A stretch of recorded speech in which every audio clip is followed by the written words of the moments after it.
శివాయ బ్రహ్మణే నమ. వీరబ్రహ్మేంద్ర స్వామినే నమ. జై వీరబ్రహ్మ, జై గోవిందమాంబ జై. 2026వ సంవత్సరం కర్కాటక రాశి వారి యొక్క రాశిఫలం. శివాయ బ్రహ్మణే నమ. వీరబ్రహ్మేంద్ర స్వామినే నమో నమ. వచ్చినటువంటి ఫలితం 6. ఇది శుక్ర భగవానుడికి సంబంధించినటువంటి ఫలితం.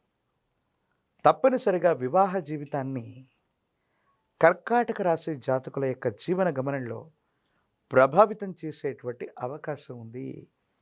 ఒకవేళ జీవిత భాగస్వామితో విరోధాలు ఉన్నట్టయితే అవి పెరగటం, ఎడబాట్ల వరకు కూడా తావిచ్చేటువంటి అంశాలు జరగటం, ప్రాథమికంగా ఇది బాధను కలిగించేటువంటి సందర్భం అయినప్పటికీ కూడా కర్కాటక రాశి జాతకుల యొక్క జీవన గమనంలో వివాహ జీవితానికి సంబంధించినటువంటి సమస్యలు ఏదో రకంగా పరిష్కారం అవుతాయి. అంటే పూర్తి స్థాయిలో రాజీగా కుదురుతాయని చెప్పలేము, కానీ విడాకుల వరకు వెళ్ళిన వాళ్ళు, ఎడబాట్ల వరకు వెళ్ళినటువంటి వాళ్ళు ఆ అంశాలని పూర్తి చేసుకోవటం, మళ్ళీ పునర్వివాహం కోసం మీరు చేసేటువంటి ప్రయత్నాలు సఫలీకృతమయ్యేటువంటి అవకాశం కనబడుతుంది. ప్రత్యేకించి జీవితంలో కేవలం జీవిత భాగస్వామితోనే కాదు, కొంతమంది వ్యక్తులతో మీకు ఏర్పడినటువంటి అభిప్రాయ భేదాలు, కొంతమంది వ్యక్తులతో వచ్చినటువంటి స్పర్ధలు దీర్ఘకాలికంగా కొనసాగటమే కాదు, వాళ్ళని అన్ని విషయాల్లో దూరంగా పెట్టాలన్న ఆలోచన ఫలిస్తుంది. ఇబ్బంది కలిగించేటువంటి వ్యక్తులతో, మనకు సమస్యలను సృష్టించేటువంటి వ్యక్తులతో కలిసి నడవడం కంటే దూరంగా ఉంచడమే సరైనటువంటి విధి విధానమని మీ ఆలోచించేటువంటి తీరు, మీరు తీసుకునేటువంటి నిర్ణయం వల్ల కొన్ని విషయాల్లో మాత్రం మీ మనసు ప్రశాంతతను పొందే అవకాశం ఉంది. కానీ మీ కుటుంబానికి సంబంధించినటువంటి కుటుంబ సభ్యులతోనే అనవసరమైనటువంటి వాగ్వివాదం అవ్వచ్చు, అభిప్రాయ భేదాలు అవ్వచ్చు, మిమ్మల్ని బాధ పెట్టే అవకాశం ఉంది. కండరాలు, కీళ్ళు, చర్మ సంబంధమైనటువంటి అంశాలు, కంటికి సంబంధించిన అనారోగ్యం మిమ్మల్ని బాధ పెట్టే అవకాశం ఉంది. దీర్ఘకాలికమైనటువంటి అనారోగ్య సమస్యలు ఉన్నటువంటి వాళ్ళు మరికొంత జాగ్రత్తగా ఉండటం చెప్పదగినటువంటి సూచన. ఏది ఏమైనప్పటికీ కూడా కర్కాటక రాశి జాతకుల యొక్క జీవన గమనంలో వివాహ జీవితానికి సంబంధించిన విషయం, కుటుంబపరమైనటువంటి అంశాలకు సంబంధించిన అంశాలు పూర్తి స్థాయిలో ఒక రూపాన్ని తీసుకుని వచ్చే అవకాశం ఉంది. ప్రత్యేకించి ఆర్థికపరమైన అంశాలు బాగున్నాయి. వృత్తి, ఉద్యోగం, వైవాహిక జీవితం, వ్యాపార సంబంధమైనటువంటి స్థితిగతులు, వీటన్నిటిలో కాస్త అనుకూలవంతమైనటువంటి పరిస్థితుల కోసం మీరు ఎదురు చూస్తూ ఉంటారు. కొత్త వ్యాపారాన్ని ప్రారంభిస్తారు. వ్యాపారంలో టర్నోవర్ బాగుంటుంది. అనుకున్నటువంటి చోటుకి ఉద్యోగస్తులు బదిలీ అవ్వబోతారు. కార్యాలయంలో మీ యొక్క స్థాయి పెరగటంతో పాటుగా కొంతమంది ఉద్యోగులకి పై అధికారులు అవ్వచ్చు, సహచరుల నుండి సహకారం లభించేటువంటి అవకాశం చక్కగా కనిపిస్తుంది. రియల్ ఎస్టేట్ రంగంలో ఉన్నటువంటి వాళ్ళు క్రయ విక్రయాలు, అంటే అమ్మకం కొనుగోలుకు సంబంధించినటువంటి అంశాల ద్వారా ఆర్థికపరమైనటువంటి అంశాలు బాగుంటాయి. రుణదాతల నుండి ఒత్తిడి తగ్గుతుంది. పాత రుణాలని తీర్చివేయగలుగుతారు. ఆర్థిక వ్యవస్థల నుండి ధనాన్ని తీసుకొనైనా సరే ఎక్కువ మంది యొక్క రుణాన్ని కట్టివేయగలుగుతారు. ప్రశాంతకరమైనటువంటి జీవితంలోకి వెళ్ళడానికి మీరు కొన్ని ప్రయత్నాలు చేస్తారు. అయితే ఈ 2026వ సంవత్సరంలో కర్కాటక రాశి జాతకుల యొక్క జీవన గమనంలో చెప్పదగినటువంటి అంశం ఏంటంటే, అతిచారం వల్ల శని భగవానుడి యొక్క ఎడిటర్ గారు రిపీట్, అతిచారం వల్ల దేవగురు అయినటువంటి బృహస్పతి యొక్క సంచారం వల్ల కర్కాటక రాశి జాతకుల యొక్క జీవన గమనంలో కొన్ని మంచి చెడుల యొక్క మేలు కలయికగా ఈ సంవత్సరం ఉండబోతుంది. కాబట్టి మీరు తీసుకునేటువంటి ఏ నిర్ణయం అయినప్పటికీ కూడా 1-2 సార్లు ఆలోచించి ముందుకు వెళ్ళేటువంటి ప్రయత్నం చేయండి.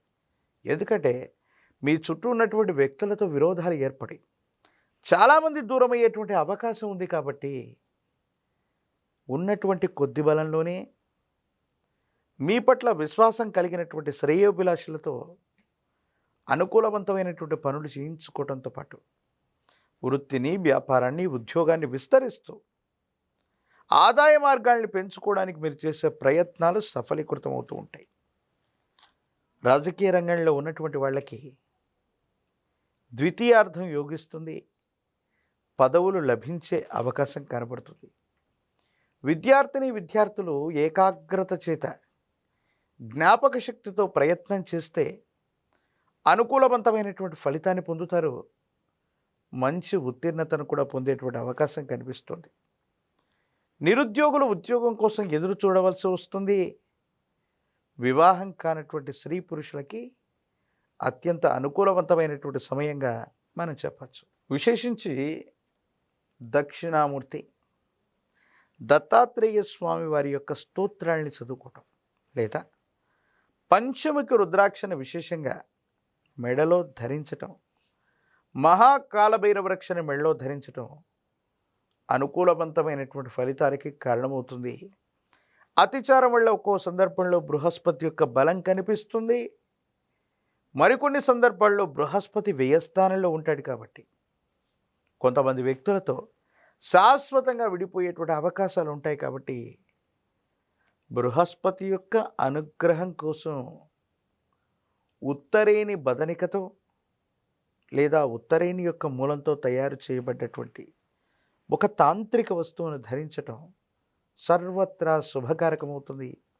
అనుకూలవంతమైన ఫలితాలకి తప్పకుండా కారణమయ్యేటువంటి అవకాశం కనపడుతుంది. గురుదేవతా స్వరూపాల్ని ఆరాధన చేయటం, దత్తాత్రేయ స్వామివారు, దక్షిణామూర్తి, వీరబ్రహ్మేంద్ర స్వాముల వారు, రాఘవేంద్ర స్వాముల వారు ఇటువంటి దేవతా స్వరూపాల్ని, గురుదేవతల్ని ఆరాధించటం, గురువారం నియమనిష్టలతో కూడినటువంటి జీవన విధానంతో ఉండటం, శనగలు లేదా శనగపిండిని ఈ గురుదేవతా స్వరూపాల యొక్క ఆలయ ప్రాంగణంలో గురువారం పూట కానీ పూర్ణతిథిగా పిలువబడేటువంటి పౌర్ణిమ రోజు కానీ వెళ్ళి వితరణ చేయటం సానుకూలవంతమైన ఫలితాలకి తప్పకుండా కారణమయ్యేటువంటి అవకాశం కనపడుతుంది. విశేషించి దక్షిణామూర్తి దత్తాత్రేయ స్వామి వారి యొక్క స్తోత్రాల్ని చదువుకోవటం లేదా పంచముఖి రుద్రాక్షను విశేషంగా మెడలో ధరించటం, మహాకాలభైరవ రక్షను మెడలో ధరించటం అనుకూలవంతమైనటువంటి ఫలితాలకి కారణమవుతుంది. అతిచారం వల్ల ఒక్కో సందర్భంలో బృహస్పతి యొక్క బలం కనిపిస్తుంది. మరికొన్ని సందర్భాల్లో బృహస్పతి వ్యయస్థానంలో ఉంటాడు కాబట్టి కొంతమంది వ్యక్తులతో శాశ్వతంగా విడిపోయేటువంటి అవకాశాలు ఉంటాయి. కాబట్టి బృహస్పతి యొక్క అనుగ్రహం కోసం ఉత్తరేణి బదనికతో లేదా ఉత్తరేణి యొక్క మూలంతో తయారు చేయబడ్డటువంటి ఒక తాంత్రిక వస్తువును ధరించటం సర్వత్రా శుభకారకమవుతుంది. అనుకూలవంతమైన ఫలితాలకి తప్పకుండా కారణమయ్యేటువంటి అవకాశం కనపడుతుంది. గురుదేవతా స్వరూపాల్ని ఆరాధన చేయటం, దత్తాత్రేయ స్వామివారు, దక్షిణామూర్తి, వీరబ్రహ్మేంద్ర స్వాముల వారు, రాఘవేంద్ర స్వాముల వారు ఇటువంటి దేవతా స్వరూపాల్ని, గురుదేవతల్ని ఆరాధించటం, గురువారం నియమనిష్టలతో కూడినటువంటి జీవన విధానంతో ఉండటం, శనగలు లేదా శనగపిండిని ఈ గురుదేవతా స్వరూపాల యొక్క ఆలయ ప్రాంగణంలో గురువారం పూట కానీ పూర్ణతిథిగా పిలువబడేటువంటి పౌర్ణిమ రోజు కానీ వెళ్ళి వితరణ చేయటం సానుకూలవంతమైన ఫలితాలకి తప్పకుండా కారణమయ్యేటువంటి అవకాశం కనపడుతుంది.